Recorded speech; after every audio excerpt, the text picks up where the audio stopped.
Welcome, right in the coupon for William Hill with Clyde One's Mark Guidi, Hugh Keevan's best pal. What's happening, Mark? All right? I'm good. Could Hugh not make it today or something? No, Hugh's busy. He's getting a train somewhere. How's the Hearts? Straight on it. What did you make of the game? First half, no up too much, and then Hibs, took control.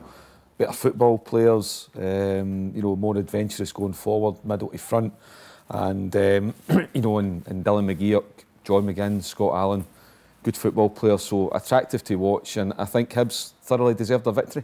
Bad result for Hearts, obviously. The two teams working, realistically, you see both them finishing? Well, for Hearts, it's just about trying to stay in the top six.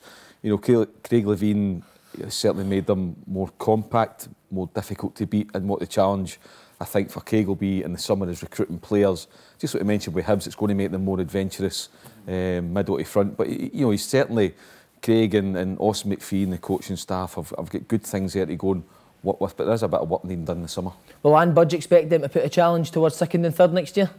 You'd have to think so, yeah. You'd if Rangers get stronger during the summer, which I think they will, then it's going to be very difficult for any team to break Celtic and Rangers. So I think you're looking at Aberdeen, Hibs, Hearts, Kilmarnock. Maybe looking at 4 or 5 teams fighting for third and fourth place. Great link onto the Rangers Celtic game there for me. Cheers, Mark. What did you make of the game? Well, I tipped Rangers to win the game. I thought Rangers would nick it, but it just goes to show that I think Celtic... You don't know what you're talking about? Yes, that's as we'll find out later on when it comes to the tips. But I think that it just shows just how dominant Celtic are at the moment. And in a one-off game, Rangers can still do it. They've got the players, there's no doubt, and they came very close to winning. And Sunday, we look at Celtic down to 10 men for 35 minutes. You assess the squads, you look at the strength of the bench, for example, Celtic had as well. So I'd have to reassess my opinion a bit and say that, over the course of 38 league games, at the moment, Celtic are streets ahead of Rangers. But Rangers played well on the day? Oh, they did. And, Morelos really should be putting those chances away. So from Graham Murray, he's 4 inches away from getting a point. A couple of good chances. Windass put his goal away well. But poor defending from Rangers, that's something that Graham Murray, or whoever the manager's going to be in the summer, is going to have to address. Again, I think Rangers middle to front are quite good. But... again, you look at Morelos, you look at Dembele. When it mattered, Dembele came up with a top drawer finish to get Celtic level at half time, which could have been the turning point. Morelos, as was the case at Parkhead 3 months ago, missing chances that against Celtic, if you want to get close to them, you've got to put away. Murray, stay for the job next year, do you think? Big decision for the Rangers board, Simon. I always think the manager should be the most important person at the football club. So when you hear some of the wages that a couple of the Rangers players are on in the region of 30 grand a week that aren't really contributing anything, for me, if you've got that kind of budget. So if Rangers can find a budget of a couple of £1 million a year for a manager, as Celtic managed to do with Brendan Rodgers, then for me, you go and try and get the best available. And I mean that with all respect to Graham Murray.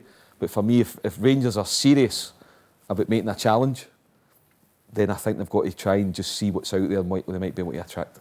On to the angriest man in Scottish football just now, Neil McCann. I was at that game. What did you make of the incident?